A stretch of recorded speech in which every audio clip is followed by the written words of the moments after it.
তোমরা কি জানো নাওটোর মধ্যে কতগুলো ক্যারেক্টার আছে যারা রেনেগানকে পজেস করেছে, আর এদের মধ্যে কে সব থেকে powerful Rinnegan user? Number 5, Obito Uchiha. Obito কোনানকে ডিফিট করার পর নাগাটোর কাছ থেকে রেনেগান নিয়েছিল।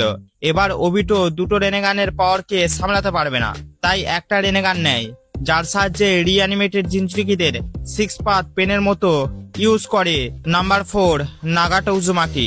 নাগাটোকে মাদ্রা রেনেগান দিয়েছিল, যে উজুমাকি ক্লানের হবার কারণে দুটো রেনেগানকে সামলাতে পারত, আর রেনেগানকে সব থেকে ভালোভাবে এই ইউজ করেছে। Number 3, সাসকে Uchiha. 4th কে নিনজা ওয়ারে যখন হাগরোমো সাসকেকে 6 পাথের পাওয়ার দেয়, তখন সাসকের সারিঙ্গান রেনে সারিঙ্গানে কনভার্ট হয়ে যায়। Number 2, Madra Uchiha.